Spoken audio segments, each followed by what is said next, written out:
नमस्कार, मी प्रवीण महाजन. आज मी चाललोय भुसावळला. धरणगाव ते भुसावळ असा रेल्वेने प्रवास करतोय धरणगाव इथून. मित्र हो, आज छत्रपती शिवरायांची जयंती आहे. आपल्या राजाची आज जयंती सर्वत्र देशभर जगभर साजरी होते आहे.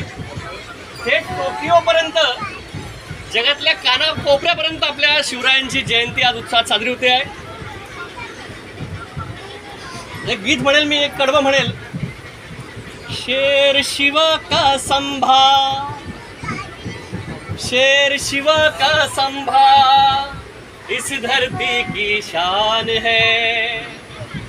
शेर शिव का संभा, इस धरती की शान है.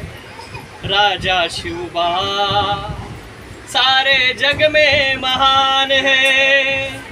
राजा शिवबा सारे जग में महान है.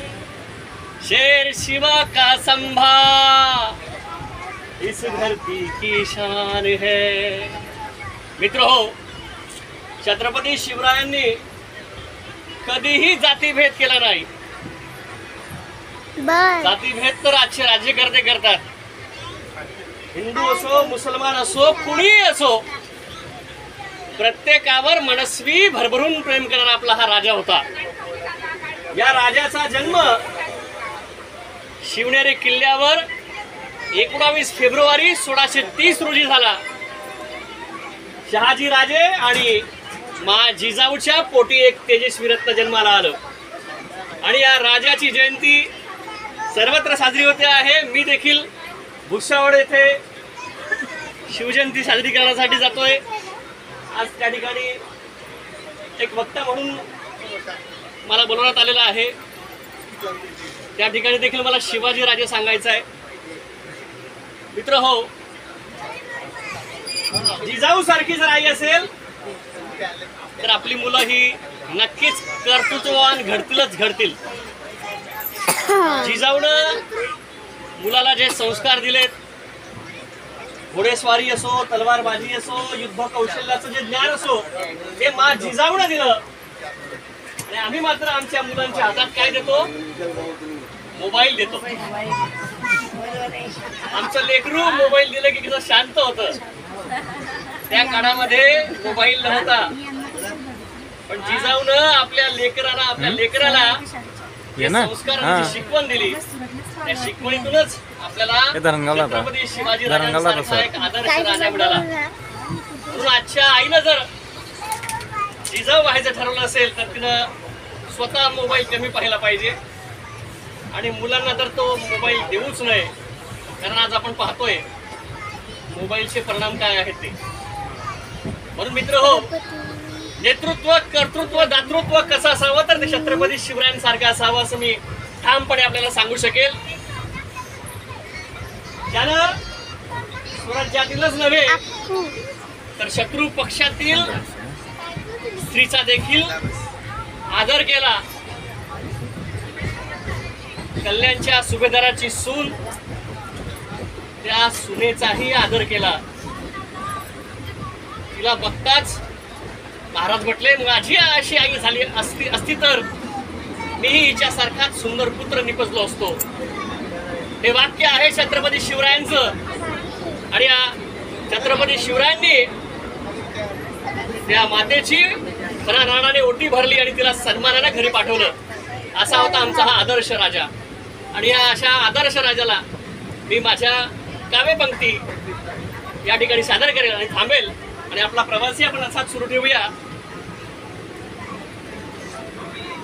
शिवबा जन्मला माझी जाऊच्या पोटी, शिवबा जन्मला माझी जाऊच्या पोटी. असा शूर शिवाजी, असा शूर शिवाजी राजा, वंदन कोटी कोटी. असा शूर शिवाजी राजा, वंदन कोटी कोटी. जय भवानी जय शिवाजी, द्या गर्जना मोठी. संत तुकारामाची भेट माझ्या शिवबासाठी मोठी, संत तुकारामाची भेट माझ्या शिवबासाठी मोठी. शिवबा जन्मला माझी जाऊच्या पोटी, शिवबा जन्मला माझी जाऊच्या पोटी. मित्र, आपल्या मावळ्यांवर, प्रजेवर, रयतेवर, प्रत्येकावर प्रेम करणारा हा राजा, या राजानं कधीही कुणाला त्रास दिला नाही. हो, पण ज्या कुणा रयतेला त्रास दिला असेल, शेतकऱ्यांवरती अन्याय होत असेल, त्यावरती मात्र आमचा हा राजा शेवटच्या क्षणापर्यंत तुटून पडलेला आहे. आणि म्हणून या राजाविषयी मी कितीही सांगितलं तरी ते कमीच आहे मित्र. कारण माझा छत्रपती शिवाजी महाराज कुठल्याही कवितेत, कादंबरीत मावत नाही, इतका तो मोठा महान आहे. कारण माझा राजा या देशाची, या जगाची शान आहे, या जगाची शान आहे. आपण सर्वजण त्यांना मनोमन अभिवादन करूया. आज आपण सर्व प्रवासी एका प्रवासाला निघालेलो आहोत आणि या प्रवासात मी देखील तुमचा एक सहप्रवासी आहे. तुम्हा सर्वांचा प्रवास सुखमय आणि मंगलमय हो अशी मी सदिच्छा व्यक्त करतो. आणि जाता जाता एक आवर्जून सांगेल, व्यसनमुक्त व्हा, दारू गुटखा आदी पदार्थांच्या आधी जाऊ नका. तुम्ही कडकडीनं हात जोडून तरुणांना आवाहन करेल.